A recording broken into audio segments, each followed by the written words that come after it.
Müğənni Səidə Sultan sosial şəbəkə hesabında televiziya məkanında baş verən son dəyişikliklərlə bağlı diqqət çəkən paylaşım edib. Sənətçi son günlər bir sıra verilişlərin bağlanması və efir siyasətindəki yeniliklərin əsas səbəbinin tamaşaçıların çoxsaylı şikayətləri olduğunu vurğulayıb.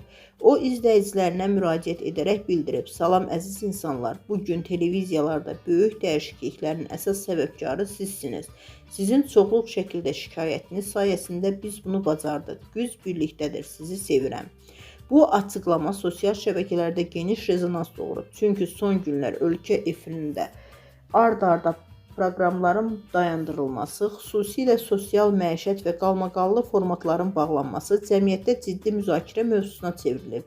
Bir qism tamaşaçı bu addımları müsbət qarşılayaraq efirin təmizləndiyini düşünür, digərləri isə bunun söz və fikir müxtəlifliyinə təsir edə biləcəyini qeyd edir.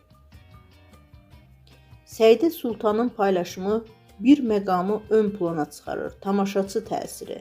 Doğrudan da son illər sosial şəbəkələr vasitəsilə ictimai rəy daha operativ və təsirli şəkildə formalaşır. Əvvəllər televiziya siyasətinə təsir etmək çətin idisə, indi kütləvi narazılıq, petisiyalar və sosial media kampaniyaları kanalları qərar verməyə vadar edə bilir.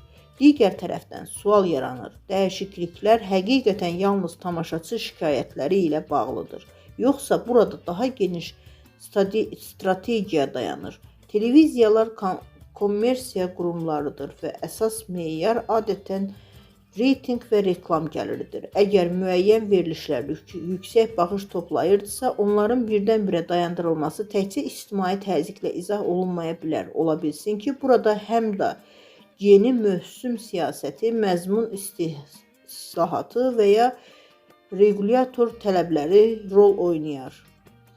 Bununla belə bir həqiqət var: tamaşaçı artıq passiv izləyici deyil, o reaksiya verir, mövqe bildirir və mediaya təsir göstərir. Əgər doğrudan da dəyişikliklər ictimai istək nəticəsində baş veribsə, bu cəmiyyətin media üzərində təsir imkanlarının artdığını göstərir. İndi əsas məsələ budur: bu yeniliklər efirin keyfiyyətini yüksəldəcəkmi?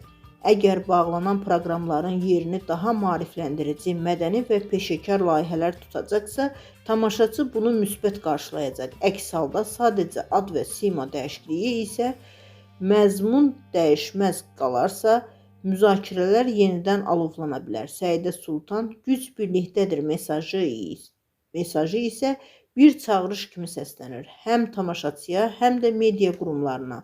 Efirin gələcəyini formalaşdıran əsas faktor ictimai tələbatdır.